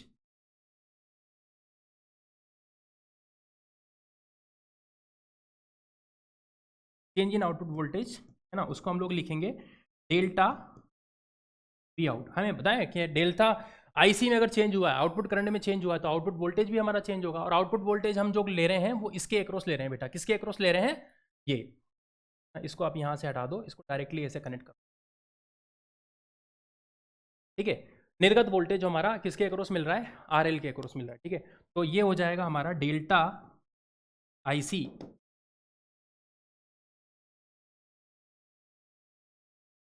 delta I C into R L, ये हमारा क्या मिल गया, आउटपुट वोल्टेज। बोलो ठीक है, कोई दिक्कत नहीं। चलिए तो अब अगर मैं इसमें जैसे धारा लाभ निकाला था इसी तरीके से अगर इसमें वोल्टता लाभ निकालूंगा, ठीक है, तो देखना जरा इसमें वोल्टता लाभ क्या मिलेगा। वोल्टता लाभ जो है उसको हम लोग रिप्रेजेंट करेंगे किससे, AV से, ठीक है। तो सबसे पहले एक काम करो, धारा लाभ निकाल लो, है ना, कि सर जब इनपुट और आउटपुट में यहाँ पे धारा लाभ क्या मिला, तो धारा लाभ देख लो भाई, धारा लाभ मिलेगा आपको, तो हम लोग रिप्रेजेंट करेंगे AI से, ठीक है। और यहाँ पर जो AI है, ठीक है, वो क्या है, आउटपुट करंट। आउटपुट करंट कौन सी है, IC। इनपुट करंट क्या है, IB, ठीक है। तो ये हो गया हमारा delta IC divided by delta IB, ठीक है, जिसको आप क्या लिख सकते हो, क्या लिख सकते हो, तो ये हमारा धारा लाभ मिला। इसी तरीके से वोल्टता लाभ भी आप निकाल सकते हो, है ना। सर वोल्टता लाभ क्या हो जाएगा, वोल्टता लाभ हो जाएगा AV। AV क्या हो जाएगा, AV हो जाएगा सर आउटपुट वोल्टेज में change divided by input voltage में, ठीक है। तो आउटपुट वोल्टेज में जो चेंज हो रहा है हमारा, ठीक है, देखो वो आउटपुट वोल्टेज में चेंज जो हो जाएगा वो किसके अक्रॉस मिल रहा है, आउटपुट वोल्टेज इस लोड के अक्रॉस मिल रहा है, तो इसको हम लोग क्या लिख सकते हैं, डेल्टा IC इंटू RL लिख सकते हैं, डेल्टा IC इंटू RL लिख सकते हैं ना बेटा, ठीक है। और इनपुट वोल्टेज में जो चेंज है ना, इनपुट वोल्टेज में जो चेंज है उसको हम लोग क्या लिख सकते हैं, ये बेस एमीटर वाला जो हमारा वोल्टेज है, बेस एमीटर साइड जो हमारा है ना, उस साइड आप यहाँ पे जो इनपुट वोल्टेज, इनपुट रेजिस्टेंस जो आप कंसिडर करोगे, ठीक है, वो आप कंसिडर करोगे RBE, ठीक है। तो इनपुट की करंट जो है, इनपुट की करंट देखो क्या हो गई है, इनपुट की करंट हो गई है डेल्टा IB, है ना, और इनपुट साइड का आप रेजिस्टेंस मान लो RBE। इनपुट साइड का RBE सर क्या है, ये इनपुट साइड का रेजिस्टेंस है ना, यहाँ पे जो इनपुट साइड है, इनपुट साइड जो रेजिस्टेंस आप क्या मान लोगे, RBE, ठीक है। तो वोल्टेज में जो चेंज मिला, मतलब VI जो यहाँ से इनपुट सिग्नल है ना, उसमें जो चेंज आएगा, ठीक है, तो उसकी वजह से उस चेंज को हम लोग डेल्टा VI को किस तरह से रिप्रेजेंट कर सकते हैं, डेल्टा IB इंटू VBE, है ना। तो ये हो गया डेल्टा V, इनको आप लिख सकते हो delta IB into RBE, sorry delta V इनको क्या लिख सकते हो, delta IB change in input current into input resistance. Input resistance क्या हो गया इनपुट साइड का, RBE। RBE is what, base emitter resistance, वही हमारा क्या है, इनपुट रेजिस्टेंस, क्योंकि बेस एमीटर जो है वही हमारा इनपुट रीजन है, ठीक है। तो हमारा बेस एमीटर रेजिस्टेंस क्या होगा, इनपुट रेजिस्टेंस, ठीक है बेटा, कोई दिक्कत नहीं। अब जरा देखो डेल्टा IC को क्या लिख सकते हो, डेल्टा IC को क्या लिख सकते हो, beta times of delta IB लिख सकते हो, है ना। तो beta times of delta IB into RL divided by delta IB into RBE, ठीक है। तो इससे ये कट गया, तो ये हो जाएगा आपका beta times of RL divided by RBE, ठीक है। It is your voltage gain, ठीक है ना, it is our voltage gain, क्या बोलते हैं, तो वोल्टेज वोल्टता लाभ, ठीक है। तो ये धारा लाभ हो गया, ठीक है, ये आपका वोल्टता लाभ हो गया, ठीक है। अब हम लोग यहाँ पे शक्ति लाभ भी निकाल सकते हैं, ये क्या निकाल सकते हैं बेटा, शक्ति लाभ भी हम लोग यहाँ पे निकाल सकते हैं। तो शक्ति लाभ को AP से रिप्रेजेंट करेंगे तो वो हो जाएगा AV इंटू AI। शक्ति लाभ पावर बराबर क्या होता है, वोल्टेज इंटू करंट, तो इसलिए शक्ति लाभ बराबर AV इंटू AI, ठीक है। तो यहाँ से जो शक्ति लाभ मिलेगा AP, उसकी वैल्यू AV को क्या लिख सकते हो, beta times of RL divided by RBE, है ना, इंटू AI को क्या लिखा आपने, बीटा, तो आपका AP शक्ति लाभ जो हो गया वो क्या हो जाएगा, beta square RL load resistance divided by RBE, that is your, ठीक है ना, आई बात समझ में। तो मेनली जो चीज़ है वो यहाँ से है ना, ये चीज़, ये तो इक्वेशन है, ये आप लिख भी सकते हो यहाँ पे, बट मेन जो जिस तरीके से इसका कॉन्सेप्ट है कि किस तरीके से हमें ये मिला। अच्छा अब एक चीज़ और इसमें देखो कि जो साइकिल पॉजिटिव है उसके करस्पॉन्डिंग आपको यहाँ पर नेगेटिव साइकिल मिल रहा है ना, यहाँ पे जो साइकिल आपका इनपुट में नेगेटिव है उसके करस्पॉन्डिंग आपको आउटपुट में कैसा मिल रहा है, पॉजिटिव साइकिल, ठीक है। तो इसका मतलब यहाँ पे जो इनपुट और आउटपुट में जो फेज शिफ्ट होता है वो 180 डिग्री का होता है। उसका रीजन क्या है, क्योंकि यहाँ पे जो करंट है वो इस तरह से एंटर कर रही है ना, इस तरह से एंटर कर रही है, तो यहाँ प्लस, यहाँ क्या मिलेगा माइनस, है। तो यहाँ पे हम लोग एक इंपॉर्टेंट बात लिख सकते हैं कि यहाँ पे इनपुट और आउटपुट वोल्टेज में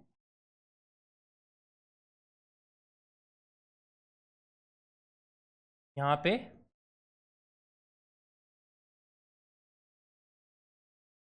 है ना, यहाँ पे फेज डिफरेंस इनपुट और आउटपुट वोल्टेज में 180 डिग्री का फेज शिफ्ट होता है, ठीक है। तो 180 degree phase shift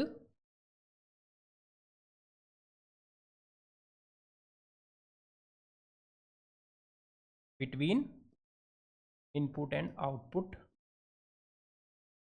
signal, input and output signal 180 degree, ठीक है, चलिए आगे बढ़ते हैं। ट्रांजिस्टर को हम स्विच की भांति अब यूज़ करेंगे बेटा, ठीक है, किसकी भांति यूज़ करेंगे? स्विच की तरह। Transistor use as a switch, ठीक है। तो पहले हमने बताया था सेचुरेशन है ना, संतृप्त और अंतक अवस्था, ठीक है। ये अंतक है, वहाँ पे मैंने तथ्य लिख दिया था, ठीक है। अंतक अवस्था होती है वो, मतलब कट ऑफ मोड जो है उसको अंतक अवस्था के बीच में हमारा काम करता है, तो स्विच की तरह काम करता है। देखो यहाँ पे ट्रांजिस्टर को मैंने कॉमन एमीटर, ठीक है, कॉमन एमीटर मतलब उभयनिष्ठ उत्सर्जक के रूप में यूज़ किया है। और किसकी तरह काम करेगा? ये एक स्विच की तरह काम करेगा। इस साइड हमारा इनपुट है, ठीक है, तो हमारे यहाँ पे जो इनपुट करंट हो जाएगी वो क्या हो जाएगी बेटा? IB हो जाएगी। आउटपुट करंट हमारी वही IC रहेगी, आउटपुट करंट हमारी IC रहेगी। यहाँ पे ये C और E के अक्रॉस हमारे जो वोल्टेज मिल रहा है VC, ये हमारा किसकी तरह काम करेगा? आउटपुट वोल्टेज की तरह मिलेगा, ठीक है। और इस तरह से ही हमारा या V इनपुट वोल्टेज हम लोग इसके अक्रॉस दे रहे हैं, ठीक है। ये हमारा VBB एक वेरिएबल वोल्टेज है, ठीक है, उसको हम लोग वेरी करा करके इसमें करंट को वेरी करा, ठीक है। तो अभी हम लोग यहाँ बात कर लेते हैं इनपुट साइड, ठीक है। तो ज़रा देखो इनपुट साइड अगर हम लोग KVL अप्लाई करेंगे, ठीक है, तो इनपुट साइड KVL लगाओ, जरा देखो क्या हो जाएगा। VBB इक्वल्स टू क्या हो जाएगा आपका? IBRB प्लस VBE, ठीक है, VBE क्लियर है। अब जरा देखो यहाँ से कि जो इनपुट वोल्टेज है आप यहाँ पे वो किसके बराबर है? VBB, that is a variable voltage, ठीक है।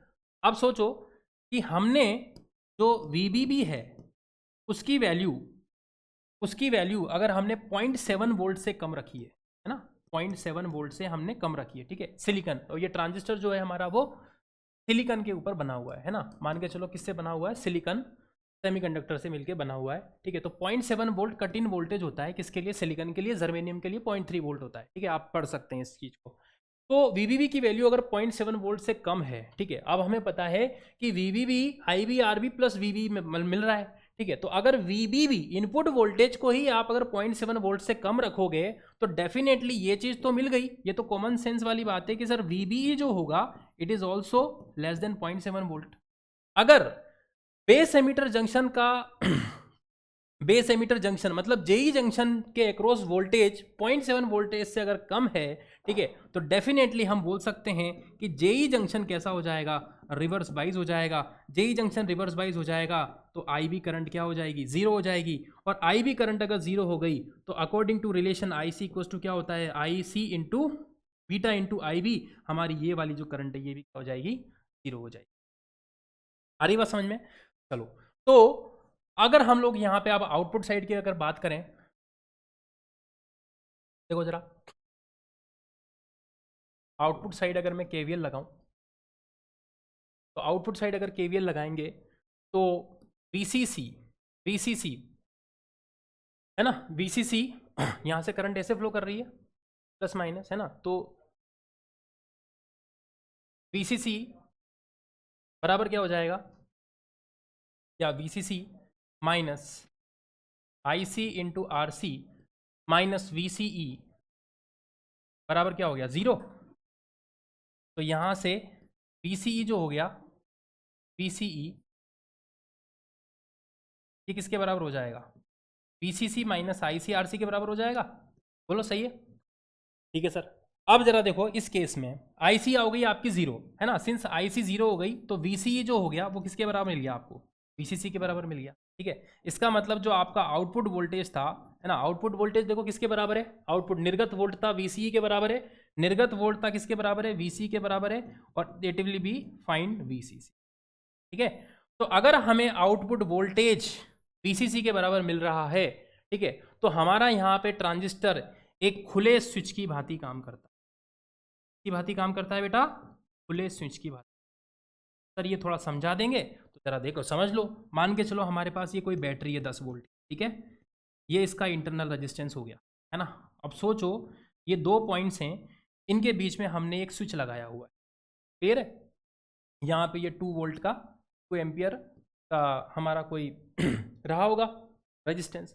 अब सोचो ये स्विच को अगर मैंने ओपन रखा है, ये स्विच अगर मेरा कैसा है?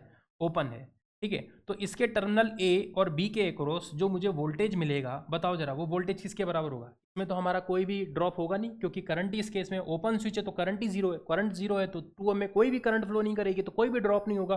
तो ए और बी के अक्रॉस वोल्टेज जो मिलेगा वो किसके बराबर मिलेगा? 10 वोल्ट के। सिमिलरली यहाँ पर भी जो इन दोनों के अक्रॉस हमें जो आउटपुट वोल्टेज मिल रहा है वो किसके बराबर मिल रहा है? बैटरी के वोल्टेज वीसीसी के बराबर मिल रहा है। तो यहाँ पे इस केस में ये खुले स्विच की भांति है, जब हम अगर इनपुट वोल्टेज को 0.7 वोल्ट से कम रखते हैं। ठीक है, आई बात समझ में? चलिए नेक्स्ट अब लोग यहाँ बात करें। ठीक है, तो ये जो हो गया ये तो आ गया आपका फर्स्ट केस। अब हम लोग यहाँ बात कर लेते हैं सेकंड केस की।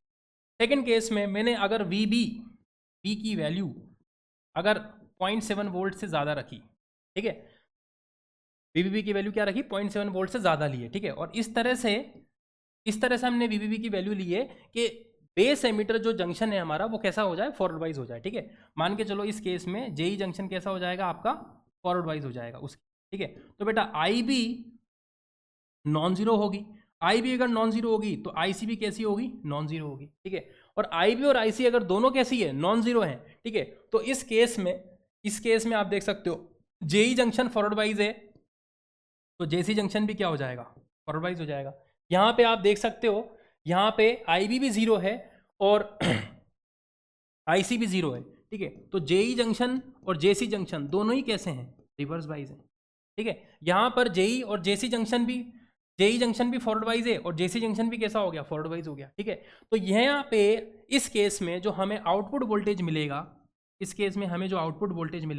ठीक है, वो जो मिलेगा, अब जरा देखो, पहले हमें आउटपुट वोल्टेज किसके बराबर मिल रहा था? वीसीसी के बराबर मिल रहा था। अब हमें आउटपुट जो वोल्टेज मिलेगा वो क्या मिलेगा? VCC minus ICRC. ठीक है, तो डेफिनेटली आईसी की वैल्यू बढ़ गई, तो हमें जो आउटपुट वोल्टेज इस केस में मिल रहा है वो लेस देन किससे मिलेगा? वीसीसी से। किससे मिलेगा? वीसीसी के। वीसीसी से बहुत कम मिलेगा, है ना, या न्यूनतम मिलेगा। और आइडियली अगर आप देखो तो आउटपुट वोल्टेज को आइडियली आप यहाँ पर क्या मान सकते हो? जीरो मान सकते हो। ठीक है, तो आउटपुट वोल्टेज अगर जीरो हो गया तो इस केस में हमारा जो स्विच हो जाएगा वो कैसा हो जाएगा? बंद हो जाएगा। सर बताओ जरा कैसे? मान के चलो बेटा, ये हमारा सेम रेजिस्टेंस 2 ओम का है ना, यहाँ पे 10 वोल्ट की बैटरी हो गई और यहाँ पे हमने ये एक स्विच लगा दिया, है ना। अब ये स्विच अगर मैंने सोचो क्लोज कर दिया, ये स्विच मैंने कैसे कर दिया? बंद कर दिया। अब जरा मुझे बताओ, इसके अक्रॉस जब आप आउटपुट वोल्टेज लोगे तो इसके अक्रॉस आउटपुट वोल्टेज आपको क्या मिलेगा? 0 वोल्ट ही तो मिलेगा, है ना, क्योंकि यहाँ पे तो सिंपल एक वायर है। क्लियर है? आइडियल केस में अगर हम लोग देखें तो वायर के हर पॉइंट का पोटेंशियल कैसा होगा? सेम होगा। आइडियल केस की बात कर रहा हूं मैं। यहाँ का पोटेंशियल जो होगा वही यहाँ का पोटेंशियल होगा। तो इस केस में इन दोनों के बीच वोल्टेज ड्रॉप जो होगा वो क्या होगा? 0 होगा। तो जब स्विच बंद होता है उसी केस में आउटपुट वोल्टेज क्या मिलता है? न्यूनतम मिलता है। आइडियली क्या मिलता है? 0 मिलता है। ठीक है, तो इस केस में हमें आउटपुट वोल्टेज जो मिल रहा है वीसीसी से कम मिल रहा है। मतलब इन दोनों को अगर कंपेयर किया जाए तो इसके कंपेरेटिवली न्यूनतम मिल रहा है। ठीक है, इसके कंपेरेटिवली न्यूनतम मिल रहा है। इसका मतलब यहाँ पे इस केस में हमारा जो स्विच है वो कैसा है? क्लोज्ड है। मतलब कैसा है? बंद है। ठीक है, तो जेई जंक्शन और जेसी जंक्शन ये दोनों अगर फॉरवर्ड वाइज हो गए, ठीक है, तो सेकंड वाला जो हमारा है उसमें ट्रांजिस्टर किस अवस्था में होता है? संतृप्त अवस्था में होता है। ठीक है, तो हमारी जो सेकंड वाली स्टेट है इसमें ट्रांजिस्टर किस में है? संतृप्त अवस्था में काम कर रहा है ना। और यहां पर दोनों ही कैसे हैं? रिवर्स वाइज है। तो यहां पे ट्रांजिस्टर अंतक अवस्था मतलब किस में? कट ऑफ स्टेट में काम कर है ना। ये कौन सी स्टेट है? ये सैचुरेशन स्टेट। आ रही बात समझ में? तो देखो हमने ग्राफ भी बना रखा है आउटपुट और इनपुट वोल्टेज के बीच में।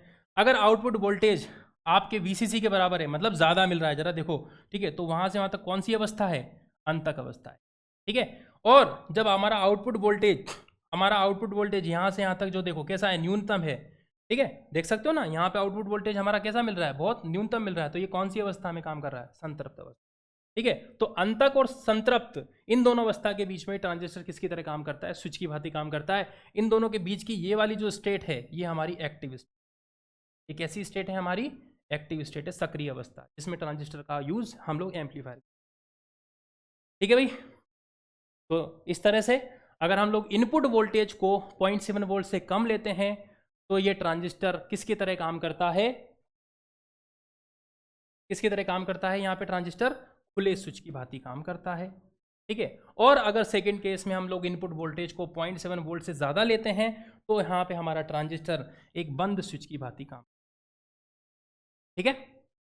आगे बढ़ा जाए। अब ट्रांजिस्टर के अभिलाक्षणिक, है ना। तो जरा देखो यहाँ पे ट्रांजिस्टर का यूज़ किया है, कॉमन एमिटर मेड में यूज़ किया हुआ है, ठीक है। तो यहाँ पे अभिलाक्षणिक का मतलब ये हुआ कि इसके इनपुट और आउटपुट के बीच में रिलेशन निकालना है, ठीक है। इनपुट करंट और इनपुट वोल्टेज के बीच में रिलेशन निकालना है, आउटपुट करंट और आउटपुट वोल्टेज के बीच में निकालना है, ठीक है ना। तो यहाँ पे देखो ये VB ये हमारा इनपुट वोल्टेज हो गया, ये माइक्रो एम्पियर का एमीटर लगा है, ये हमारा इनपुट करंट हो गया, ठीक है। तो यहाँ पे हमारा इनपुट वोल्टेज क्या है VBE, इनपुट करंट क्या है IB, यहाँ पे हमारा आउटपुट वोल्टेज क्या हो गया VCE, आउटपुट करंट क्या हो जाएगा IC, ठीक है। तो इनपुट करंट और इनपुट वोल्टेज के बीच में हम लोग ये ग्राफ बनाएंगे, आउटपुट करंट और आउटपुट वोल्टेज के बीच में ग्राफ बनाएंगे, ठीक है। तो वही हमारा क्या होगा अभिलाक्षणिक होगा, कैरेक्टरिस्टिक्स होगा, ट्रांजिस्टर कैरेक्टरिस्टिक्स, ठीक है। तो सबसे पहला जो होता है वो होता है निवेशी अभिलाक्षणिक। निवेशी अभिलाक्षणिक का मतलब क्या हुआ कि कॉमन एमीटर में यूज हो रहे ट्रांजिस्टर के इनपुट करंट और इनपुट वोल्टेज के बीच में रिलेशन निकालेंगे, ठीक है। तो यहाँ पे क्या होगा इनपुट वोल्टेज मतलब graph between VBE versus IB, ठीक है। इनके बीच में हमारा ग्राफ बनेगा और कब बनेगा किसी पर्टिकुलर एक कांस्टेंट आउटपुट वोल्टेज, एक constant output voltage, output voltage क्या है VC, ठीक है, ठीक है। तो जो हमारा यहाँ पे कैरेक्टरिस्टिक्स बनेगा वो कहलाएगा हमारा निवेशी, ठीक है। तो जरा देखो हमें पता है कि यहाँ पे ये जो जंक्शन है ये कौन सा जंक्शन है, ये वाला जो हमारा जंक्शन है ये कौन सा जंक्शन है JE जंक्शन, ठीक है। और JE जंक्शन होता है मतलब एमीटर बेस्ड जंक्शन, मतलब फॉरवर्ड वाइज जंक्शन है ना। आपने देख सकते हो यहाँ पे कि यहाँ पे देखो जरा ये पॉजिटिव टर्मिनल किस पे कनेक्टेड है बेस पर कनेक्टेड है ना। और बेस कैसा है आपका P है ना। तो पॉजिटिव टर्मिनल अगर P पे कनेक्टेड होता है, ठीक है, तो हमारा डायोड का जो जंक्शन है वो कैसा होता है फॉरवर्ड वाइज होता है, ठीक है। इसी तरीके से अगर पॉजिटिव वोल्टता अगर N पर कनेक्टेड होती है तो इस केस में कैसा होता है रिवर्स वाइज। जैसे देखो यहाँ पे पॉजिटिव जो है वो यहाँ पे डायरेक्टली किस तरह से कनेक्टेड हुआ है ये C से, और C पर क्या है N है, N पर कनेक्टेड है तो रिवर्स। तो JC जंक्शन यहाँ रिवर्स वाइज है और JE जंक्शन फॉरवर्ड वाइज है। तो यहाँ पे बेस एमीटर बेस जंक्शन जो है हमारा फॉरवर्ड वाइज है और उसके करस्पॉन्डिंग IB करंट है, ठीक है बेटा। तो देखो इनके बीच में ये ग्राफ है VBE है ना और IB के बीच में ग्राफ है, और ये जो ग्राफ है वो एक कांस्टेंट VC पे भी डिपेंड करता है, ठीक है। मतलब आप VC मतलब कलेक्टर एमीटर का जो वोल्टेज है, आउटपुट साइड का जो वोल्टेज है उसकी फिक्स वैल्यू, उसकी वैल्यू जैसे जैसे चेंज करोगे ये ग्राफ आपका चेंज होता चला जाए, ठीक है। कैसे, जैसे मान के चलो आपने अगर VC की वैल्यू 10 वोल्ट से घटा के अगर 5 वोल्ट कर दी तो ये ग्राफ यहाँ पे शिफ्ट होगा, ठीक है। तो ये ग्राफ जो मिलेगा ये किसके करस्पॉन्डिंग मिलेगा, जहाँ पर VC की वैल्यू सोचो कितनी रहेगी 5 वोल्ट, ठीक है। आपने इसको 0 कर दिया, ठीक है, तो ये ग्राफ ऐसे शिफ्ट हो जाए। यहाँ पर VC की वैल्यू क्या कर दी तुमने 0 वोल्ट, तो ये और शिफ्ट हो जाए, ठीक है। आई बात समझ में। ऐसा क्यों हुआ, ऐसा इसलिए हुआ क्योंकि आप VC जो है ये क्या दे रहा है, इसको रिवर्स वाइज दे रहा है, ठीक है, रिवर्स वाइज दे रहा है। अगर रिवर्स वाइज दे रहा है, ठीक है, तो हमारा जो NPN ट्रांजिस्टर है NPN, ठीक है, तो ये वाला जंक्शन हमारा रिवर्स वाइज हो गया, ये वाला जंक्शन हमारा रिवर्स वाइज हो गया, तो यहाँ पर एक डिप्लेजन लेयर जनरेट हो गई होगी, ठीक है। अब जैसे जैसे हम लोग रिवर्स वाइज वोल्टेज को बढ़ाते जाएंगे ये हमारी डिप्लेजन विड्थ जो है वो कैसी होती जाएगी, बढ़ती हो जाएगी, बढ़ती चली जाएगी। अगर ये बढ़ती चली जाएगी तो पी जंक्शन के अंदर कैरियर्स कैसे होते चले जाएंगे, कम होते चले जाएंगे। तो हमें जो हमारी इनपुट करंट है, ठीक है, इनपुट करंट है वो जिस वोल्टेज पे मिलनी चाहिए थी, ठीक है, जिस वोल्टेज पे मिलनी चाहिए थी उस पर नहीं मिलेगी और ज़्यादा वोल्टेज पर मिलेगी, ठीक है। मतलब ऐसे समझो कि जैसे VC जंक्शन तुमने 0 रखा, VC ये कैसा रखा तुमने 0 वोल्टेज रखा, VC वोल्टेज आपने क्या रखा 0 रखा। अगर VC वोल्टेज आपने 0 रखा तो डिप्लेजन विड्थ कैसी होगी, बहुत कम होगी, डिप्लेजन विड्थ कम होगी, ठीक है। तो हमें हमारे पास में ये जो P वाला जो रीजन है, P वाला जो रीजन है इसमें होल्स की अवेलेबिलिटी इस कैसी रहेगी, बहुत अच्छी रहेगी। होल्स की अवेलेबिलिटी ज़्यादा अच्छी रहेगी तो रिकॉम्बिनेशन रेट ज़्यादा होगा, रिकॉम्बिनेशन रेट जितना ज़्यादा होगा तो IB करंट भी उतना ज़्यादा होगा, ठीक है। थोड़ा सा देखो टफ हो गया, एक बार फिर से समझो। VC जो है वो किसी भी ट्रांजिस्टर को ये जैसे समझो, ये हो गया हमारा जेई जंक्शन, ये हो गया हमारा जेसी जंक्शन, ठीक है। अब जरा बेटा देखो, यहां पर आपको पता है ये एन, पी और एन है, तो यहां पर आपको एक डिप्लेजन लेयर बन रही होगी। आप पढ़ना जरा, उसमें देखो, ये हमारी क्या बन रही होगी, एक डिप्लेजन लेयर बन रही होगी, ठीक है।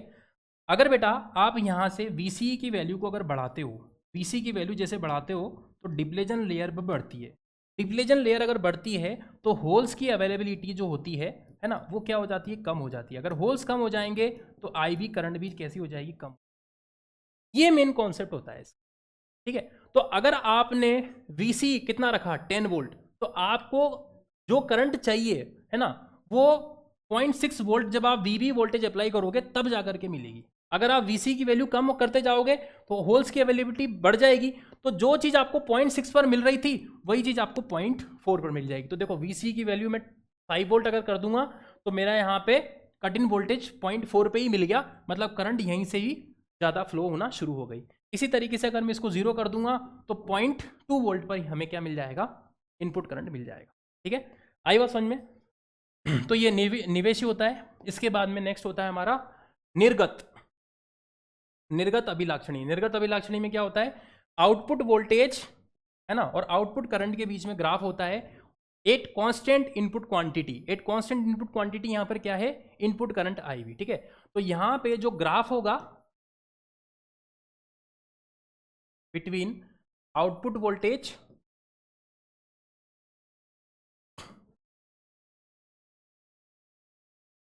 एंड आउटपुट करंट के बीच होगा, ठीक है। और एट कांस्टेंट इनपुट करंट पर। सर इनपुट करंट क्या है यहाँ पे, IB है, ठीक है। तो ये ग्राफ देख रहे हो। अब है बेटा हमें एक चीज पता होती है कि हमारी IC जो होती है, मतलब जो उत्सर्जक धारा होती है, वो आधार धारा से डायरेक्टली इस तरह से रिलेटेड होती है, क्लियर है। अब अगर सोचो आप IB को जब तक नहीं बढ़ाओगे, ठीक है, तब तक IC कैसे बढ़ेगा, संभव ही नहीं है।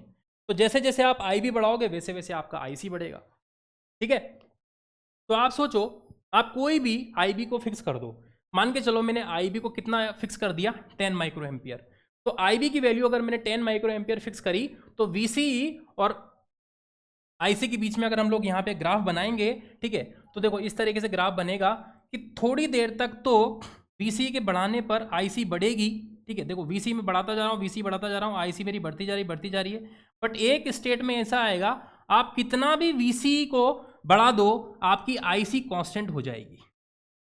आपकी IC कैसी हो जाएगी, कांस्टेंट हो जाएगी। देखो जरा यहाँ पे, ये सोचो, मान के चलो 2 एम्पियर हमारी कांस्टेंट, ठीक है।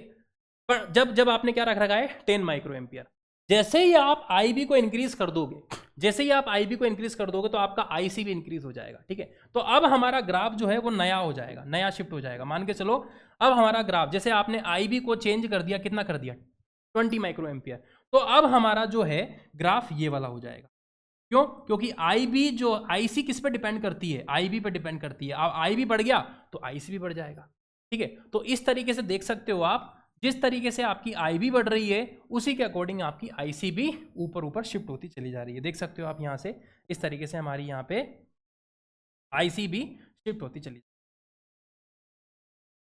ठीक है। ये देखो,